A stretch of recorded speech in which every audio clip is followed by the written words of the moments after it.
सर्वांना नमस्कार. फक्त शिक्षण या युट्यूब चॅनलवर आपल्या सगळ्यांचे स्वागत. मित्रांनो, स्वीप चॅटवर उपस्थिती वर्ग 1 ते 12वीच्या शिक्षकांना ऑनलाईन नोंदवणे अनिवार्य करण्यात आलेलं आहे. तशा प्रकारचं राज्य शासनाचं पत्र देखील आहे.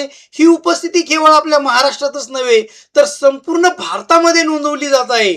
तर यासाठी प्रत्यक्षामध्ये आपल्याला VSK म्हणजे स्वीप चॅटवर उपस्थिती नेमकी कशी नोंदवायची, ही उपस्थिती सर्व माध्यम, सर्व व्यवस्थापन आणि सर्व प्रकारच्या शाळेसाठी अनिवार्य करण्यात आलेली आहे. म्हणजे महाराष्ट्रामध्ये ज्या ज्या शाळेला UDIS कोड नंबर आहे त्या प्रत्येक शाळेला ही उपस्थिती नोंदवणं अनिवार्य करण्यात आलेलं आहे. ही नोंदवणं गरजेची आहे. तर याचं प्रत्यक्षात प्रात्यक्षिक आपण या व्हिडिओमध्ये बघणार आहोत. तत्पूर्वी माझी आपणास नम्र विनंती आहे, माझ्या फक्त शिक्षण युट्यूब चॅनलला जर सबस्क्राईब केलं नसेल तर सबस्क्राईब करा, नोटिफिकेशन ऑन करा, म्हणजे माझे नवनवीन व्हिडिओ तुम्हाला सहज मिळत जातील. तर चला मित्रांनो, आपण प्रत्यक्षात सुरुवात करूया आणि आपण जाऊ VSK म्हणजे स्वीप चॅट ॲपवर आणि बघूया की तिथं आपल्याला नेमकी उपस्थिती कशी नोंदवायची.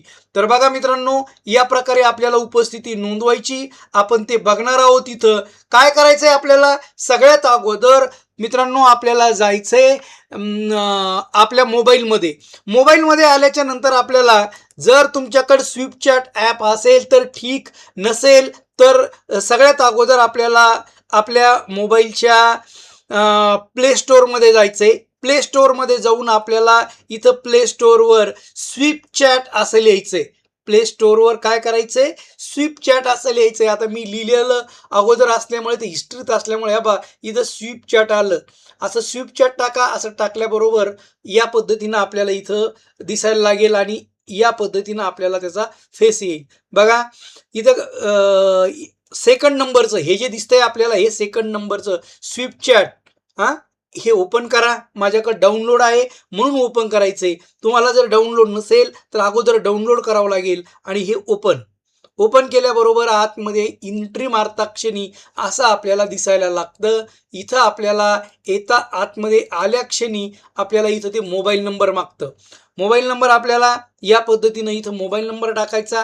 मोबाईल नंबर कोणता टाकायचा, मी यापूर्वीच्या व्हिडिओमध्ये देखील मित्रांनो तुम्हाला सांगितलेलं आहे की इथे मोबाईल नंबर टाकताना तो मोबाईल नंबर टाकायचा जो तुमच्या शालार्थ ID ला जोडलेला आहे. ज्यांना शालार्थ ID नाहीये त्यांनी कोणता टाकायचा, जो तुमच्या UDIS ला जोडलेला आहे तो टाकायचा. तर बघा, शालार्थ ID ला जोडलेला इथं मोबाईल नंबर जर वेगळा टाकला तर ते घेणार नाही, म्हणून शालार्थ ID ला जोडलेला मोबाईल नंबर टाकायचा आहे आपल्याला. या पद्धतीनं मित्रांनो मोबाईल नंबर आपण टाकून घेतला की OTP आला. आपल्याला आलेला OTP आपण भरून घेत आहोत आणि ह्या पुष्टी करा म्हणजे पुढे जायचंय आपल्याला. या पद्धतीनं आपण इथं आलो. आता सगळ्यात महत्वाचं काम इथं आहे आणि खूप शिक्षक मग नंतर इथं आपल्याला म्हणतात की मला उपस्थितीच नोंदवता येईना. बघा इथं तुम्हाला जे टॅब दिसतात, स्मार्ट उपस्थिती महाराष्ट्र, PAT महाराष्ट्र. पॅट म्हणजे परीक्षा, ज्या आपल्या परीक्षा होतात त्या परीक्षेची चाचणी इथं आपल्याला ज्या आपल्या पायाभूत चाचणी होते, संकलित 1 संकलित 2 त्याचे गुण भरावे लागतात. हे नंबर 2चं पॅट आणि नंतर इथं स्वाध्याय. तर आपल्याला नंबर 1 वर क्लिक करायचंय, स्मार्ट उपस्थिती. या पद्धतीनं आता स्मार्ट उपस्थिती असा करता क्षणी इथं आता बघा, जर मी इथं चुकीचा नंबर टाकला असता तर आपण आतमध्ये आलो असतो का, ते सरळ म्हणलं असतं नंबर चुकीचा आहे. जर हा शालार्थ ID ला नंबर जोडलेला आहे. आता इथं काय कारण सांगू तुला ना, की तुम्हाला UDIS कोड पण मागतं बरं का, ते सगळ्यात महत्वाचं. म्हणजे तुम्हाला UDIS कोड मागेल, तुमचा शिक्षक कोड मागेल. UDIS कोड ह्या बाई इथं UDIS क्रमांक आला, तुम्ही प्रविष्ट केला, UDIS कोडशी जुळणारी माहिती इथे आहे. दिसतंय का,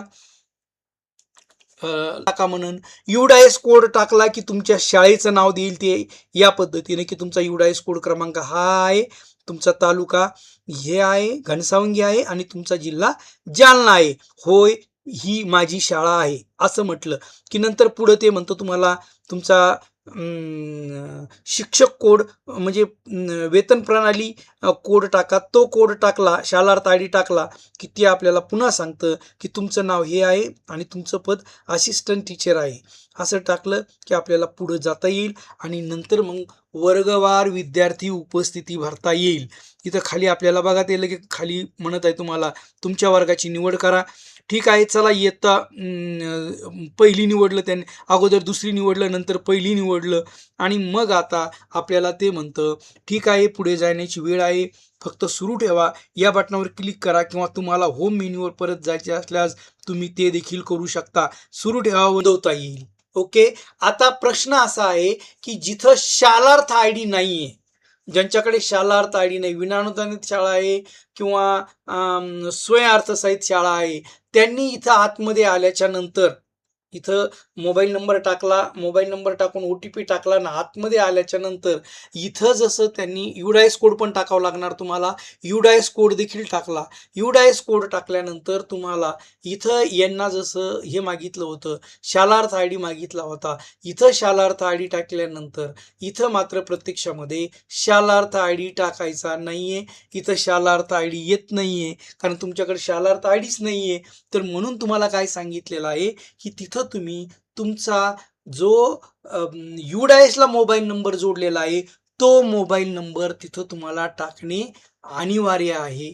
त्याच्या अगोदर मात्र तुम्हाला हे टाकायचं, ते अक्षर देखील तुम्हाला सांगितलं होतं आपण की कोणतं अक्षर टाकायचंय तुम्हाला. बघा, हे अक्षर टाक. ओके. इथं आपल्याला तुमच्याकडे शालार्थ आय डी नाहीये. शालार्थ आय डी तुमच्याकडे नसल्यामुळे आपल्याला NTC असं टाकून तुमचा मोबाईल नंबर टाकायचा आहे. 10 अंकी मोबाईल नंबर टाकताना तोच मोबाईल नंबर टाकायचा जो तुमचा UDISशी कनेक्ट आहे. तो टाकून लॉग इन करा. तुम्हाला उपस्थिती नोंदवता येईल. मित्रांनो, या पद्धतीने उपस्थिती नोंदवा. पुन्हा नवीन व्हिडिओमध्ये नवीन घटकासह लवकरच भेटूयात. तोपर्यंत धन्यवाद.